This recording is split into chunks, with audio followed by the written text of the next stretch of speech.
Mimpi adalah jendela hati yang terbuka di antara batas sadar dan tidur yang lelap.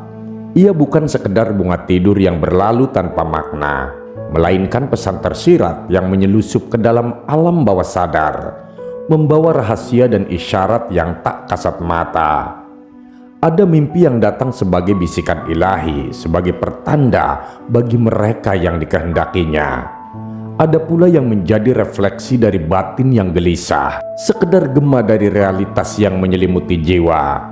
Namun di antara semua itu ada satu yang pasti, mimpi adalah dunia yang tak terjamah logika, namun nyata dalam rasa.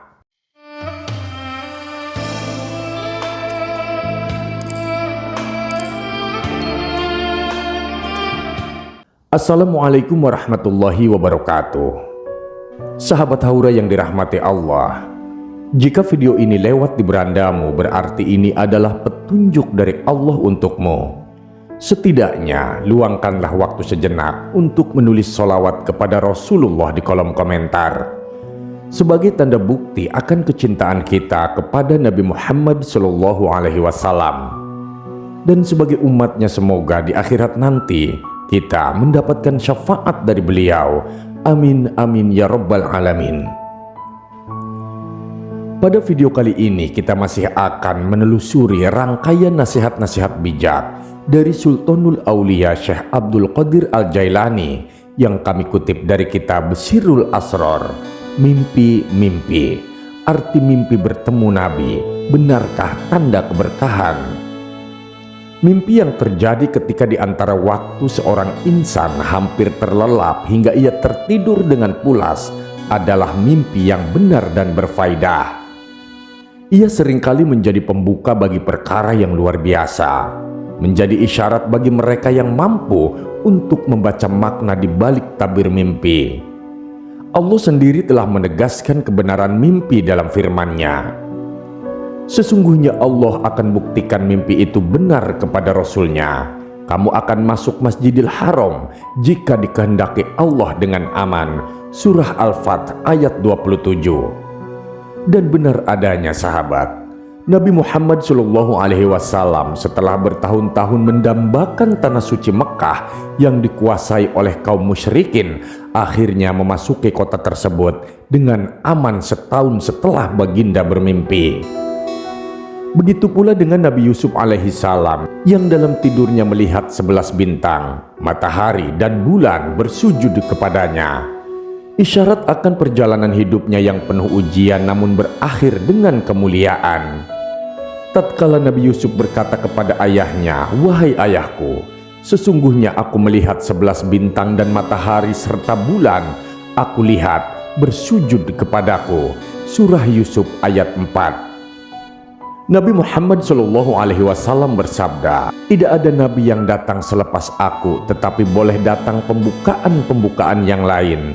Orang yang beriman akan melihat pembukaan itu dalam mimpi mereka, atau pembukaan itu akan ditunjukkan kepada mereka menerusi mimpi." Sahabat, mimpi adalah jalan komunikasi langit kepada hambanya yang terpilih. Bagi mereka yang beriman, mimpi bisa menjadi pelita yang menuntun ke arah kebaikan, menjadi petunjuk dalam gelapnya kehidupan dunia. Seperti dalam firman Allah Subhanahu wa Ta'ala, bagi mereka pembukaan tentang kabar baik dalam dunia ini dan akhirat. Surah Yunus ayat 64. Namun sahabatku, tidak semua mimpi adalah bisikan kebenaran. Ada pula mimpi yang lahir dari bisikan setan, mengaburkan pandangan dan menyesatkan langkah. Tetapi ketahuilah, setan tidak bisa menyerupai Nabi Muhammad SAW, sebagaimana sabda baginda Nabi, "Sesiapa yang melihatku di dalam mimpi, sesungguhnya dia benar-benar melihatku, karena setan tidak dapat mengambil bentukku." Bukan hanya itu, setan juga tidak mampu menyaru menjadi mereka yang membawa cahaya iman, yang hidupnya diliputi dengan kebajikan, kasih sayang, dan juga kelembutan hati. Para nabi, wali-wali Allah, malaikat, dan simbol-simbol kesucian seperti Masjidil Haram, matahari, bulan, awan putih, dan Al-Quranul Karim, semua itu berada di luar jangkauan setan. Sebab setan hanya mampu menjelmakan dirinya dalam bentuk kekerasan, kebingungan, dan keraguan. Allah Subhanahu wa Ta'ala telah menetapkan garis yang jelas antara kebenaran dan kepalsuan. Allah berfirman, demikianlah Allah nyatakan kebenaran dan kepalsuan dengan misalan dan ibarat. Surah Ar-Ra'd ayat 17. Namun sahabat, setan punya tipu daya lain. Ia bisa berpura-pura menjadi sesuatu yang menyerupai keperkasaan dan kemarahan, karena pada hakikatnya ia adalah manifestasi dari sifat keras dan murka Allah. Tetapi ia tidak bisa menjelma menjadi sifat-sifat yang membawa bimbingan, karena bimbingan adalah mutlak milik Allah. Jika setan diberi izin untuk menyesatkan manusia, itu bukan karena ia berkuasa, melainkan karena ia menjadi ujian bagi mereka yang beriman. Allah Subhanahu wa Ta'ala memerintahkan nabinya, katakanlah, inilah jalanku, yang aku dan orang-orang yang mengikuti aku menyeru manusia kepada Allah dengan basirah, penyaksian yang jelas. Maha suci Allah, dan bukanlah aku dari golongan musyrikin. Surah Yusuf ayat 108. Dalam ayat ini, orang yang mengikuti aku adalah manusia sempurna, guru-guru keruhanian yang mewarisi ilmu batin Nabi Muhammad SAW. Mereka yang dekat dengan Allah dan menjadi pelindung serta pembimbing sejati bagi umat manusia. Mereka inilah yang dengan kejelasan hati mampu membedakan antara mimpi yang membawa cahaya dan mimpi yang hanya bayang-bayang kegelapan. Mimpi pun terbagi dalam dua jenis utama, subjektif dan objektif. Mimpi subjektif mencerminkan keadaan batin seseorang, baik yang bersih maupun yang gelisah. Ada yang bermimpi melihat cahaya matahari, bulan, bintang, pemandangan padang pasir yang luas, atau taman-taman yang indah. Ini semua adalah gambaran dari hati yang murni. Ada pula yang bermimpi tentang aroma surga, suara-suara yang merdu, atau keindahan yang tak terlukiskan sebagai isyarat dari kebahagiaan yang menanti di akhirat.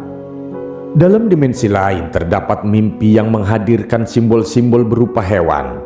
Misalnya, unta yang melambangkan kesabaran dan keteguhan, kuda yang menggambarkan perjuangan di jalan Allah, lembu jantan yang diberikan kepada Nabi Adam alaihissalam untuk bertani sebagai lambang awal mula kehidupan manusia di bumi, kambing biri-biri yang berasal dari madu surga mencerminkan kelembutan dan keberkahan, dan setiap hewan yang muncul dalam mimpi memiliki makna yang mendalam sebagai pesan yang dikirim dari alam yang lebih tinggi. Sesungguhnya mimpi bukanlah sekedar perjalanan tanpa arah dalam tidur. Ia adalah cerminan dari jiwa, isyarat dari langit, dan pesan yang hanya dapat ditangkap oleh mereka yang hatinya terbuka untuk memahaminya. Maka bagi mereka yang beriman, jangan remehkan sebuah mimpi, karena dalam mimpilah terkadang tersimpan jawaban dari doa yang belum terucap, dan dalam mimpi pulalah tak jarang ditemukan jalan menuju kebenaran yang selama ini dicari.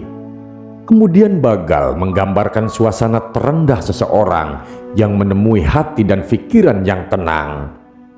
Bila dia memimpikan bagal, itu tandanya ia sedang berada dalam kelalaian, malas dalam ibadah karena hawa nafsunya mengekang dan usaha keruhaniannya tak membuahkan hasil. Namun sahabatku, bukan berarti semuanya berakhir di sana. Ia harus bangkit, bertaubat, dan kembali meniti jalan kebajikan agar jiwanya kembali subur, bercahaya dengan cahaya nur ilahi. Lalu keledai, makhluk yang tercipta dari batu surga, diberikan sebagai pelayan bagi Nabi Adam alaihissalam dan keturunannya. Ia melambangkan jasad manusia, kebutuhan duniawi, ego, dan keakuan diri. Seperti seorang pengembara yang menunggangi kuda, manusia sejatinya harus mengendalikan jasadnya, bukan diperbudak oleh nafsu yang liar.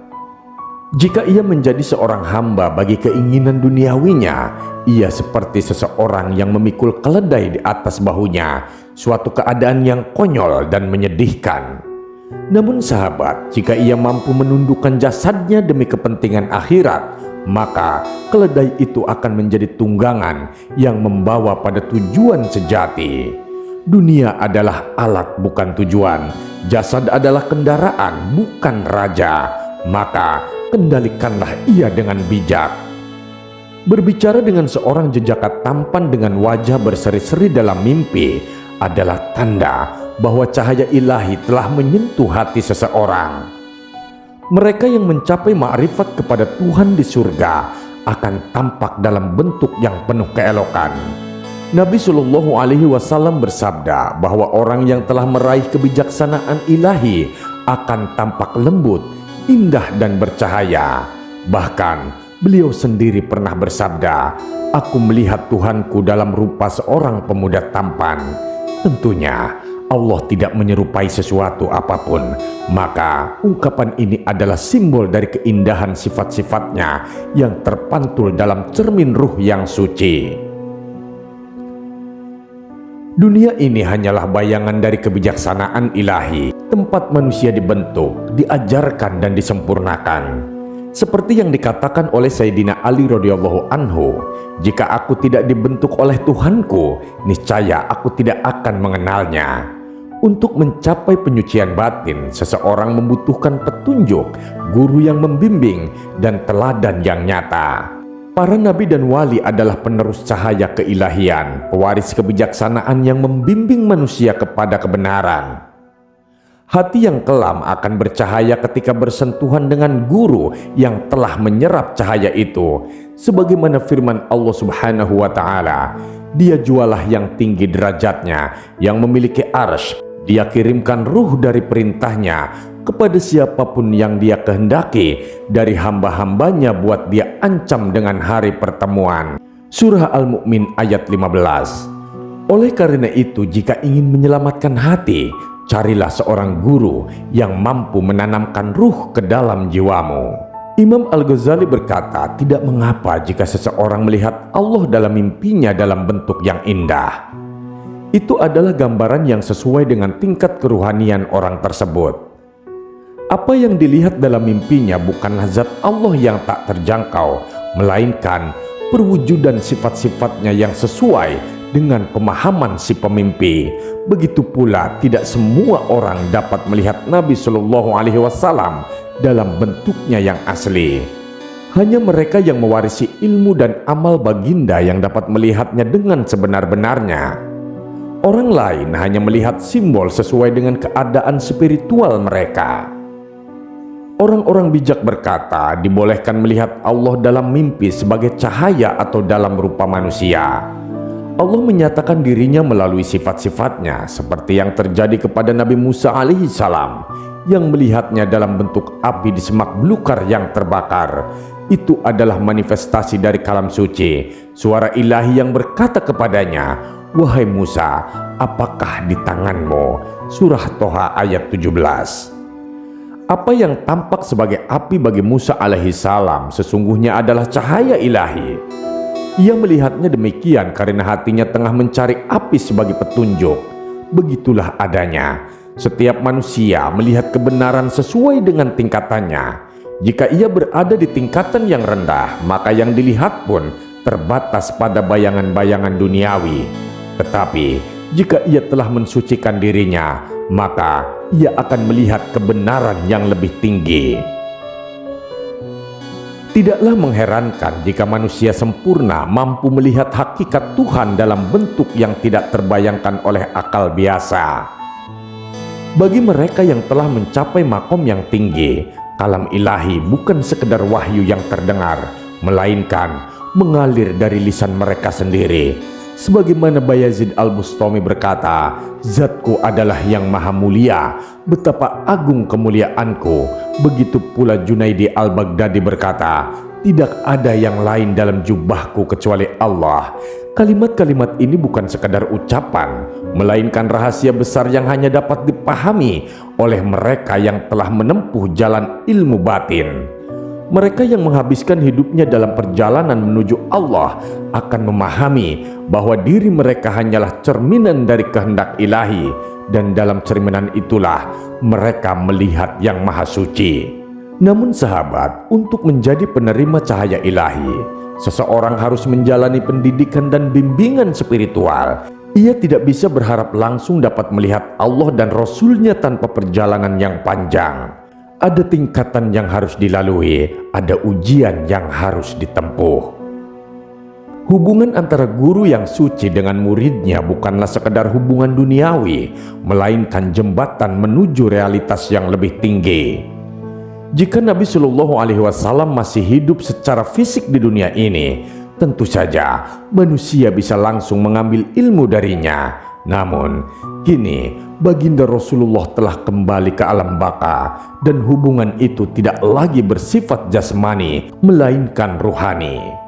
Begitu pula dengan para guru sejati, setelah mereka wafat, ilmu mereka tetap hidup, namun tidak lagi dapat diambil dengan cara yang sama.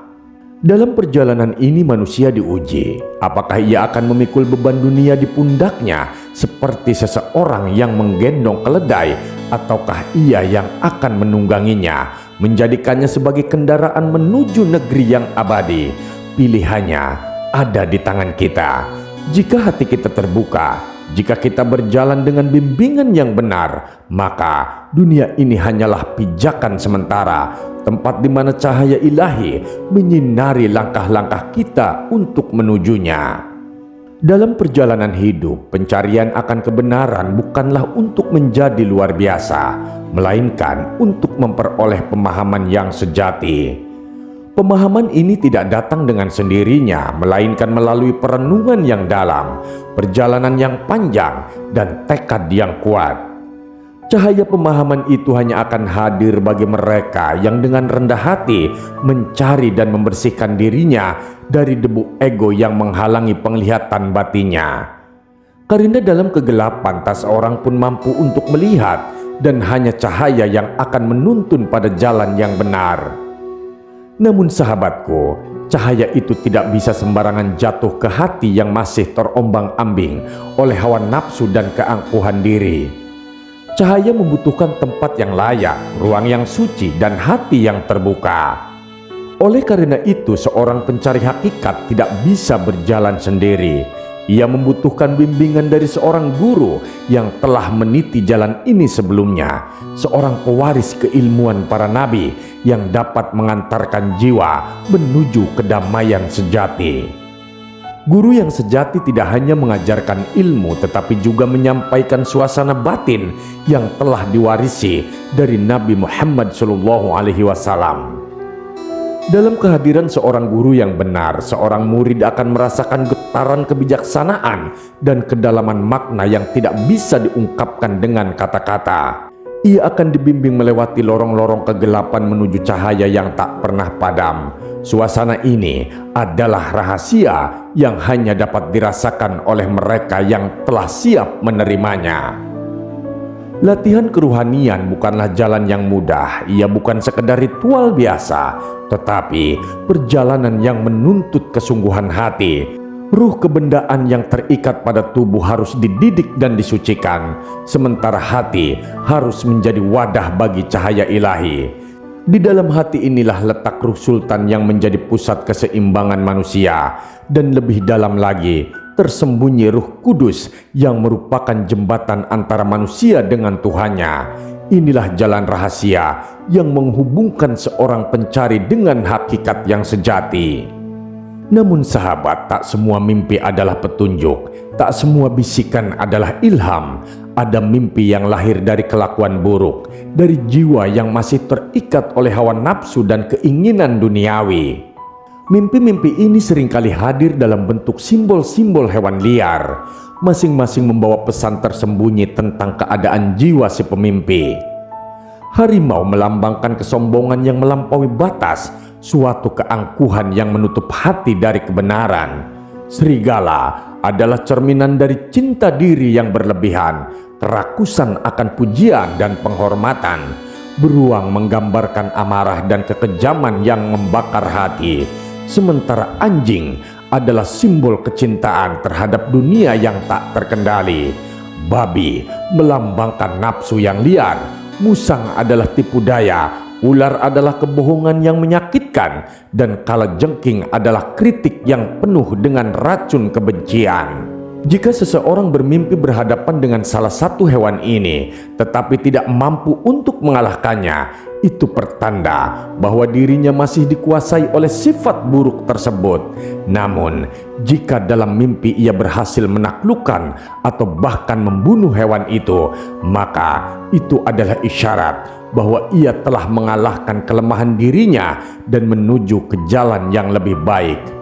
Allah Subhanahu wa Ta'ala berfirman, Dia akan hapuskan daripada mereka kejahatan dan Dia akan perbaiki keadaan mereka. Surah Muhammad ayat 2. Dan lebih jauh lagi sahabatku, jika seseorang bermimpi melihat hewan-hewan itu berubah menjadi manusia, maka itu pertanda bahwa dirinya telah mengalami transformasi spiritual. Dosa-dosa yang dulu membelenggunya kini telah diubah menjadi amal kebajikan dan jiwanya semakin dekat dengan cahaya ilahi.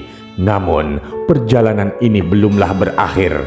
Setelah berhasil menaklukkan hawa nafsu, seseorang tidak boleh lengah. Ego yang jahat dapat kembali dengan kekuatan baru. Jika seseorang tidak terus menjaga dirinya dengan kesadaran dan ibadah yang teguh, ingatan akan kesalahan masa lalu bisa menjadi celah bagi kegelapan untuk masuk kembali. Oleh karena itu, menjaga hati agar tetap bersih dan terang adalah kewajiban seumur hidup. Ego yang belum tertaklukkan kadang muncul dalam mimpi sebagai orang kafir. Diri yang suka mengkritik bisa hadir sebagai sosok Yahudi, sementara sifat yang penuh perlawanan terhadap kebenaran dapat tergambar sebagai seorang Nasrani. Mimpi adalah jendela yang memperlihatkan kondisi jiwa seseorang. Maka siapa yang mampu membaca pesan-pesan ini dengan kebijaksanaan, ia akan menemukan jalan untuk memperbaiki dirinya. Dan pada akhirnya, perjalanan menuju cahaya bukanlah perjalanan yang mudah. Ia menuntut keberanian untuk menghadapi diri sendiri, keikhlasan untuk menerima bimbingan, dan keteguhan untuk terus melangkah meski badai mengguncang. Namun sahabat, bagi mereka yang bersungguh-sungguh, Allah telah menjanjikan jalan keluar. Kecuali orang yang bertaubat dan beriman dan mengerjakan amal saleh, maka mereka itu Allah tukarkan kejahatan mereka dengan kebaikan. Surah Al-Furqan ayat 70. Maka sahabat, jangan pernah menyerah dalam perjalanan ini. Cahaya itu ada, menunggu untuk menyinari jiwa yang siap untuk menerimanya. Bersihkanlah hatimu, kuatkan tekadmu, dan teruslah melangkah menuju cahaya yang abadi. Wallahu a'lam bishawab. Terima kasih sahabat sudah menyimak video ini sampai dengan selesai. Semoga bermanfaat bagi kita semua. Saya doakan sahabat semua dimasukkan ke surganya Allah. Amin amin ya robbal alamin. Nantikan kembali konten-konten penuh hikmah dan manfaat dari channel kami. Dan jangan lupa terus dukung channel ini dalam berdakwah dengan cara subscribe, share, dan menyalakan lonceng notifikasinya. Salam cinta dari Haura Studio, di mana sebuah nasihat tak sebatas didengar, namun diresapi oleh jiwa. Wassalamualaikum warahmatullahi wabarakatuh.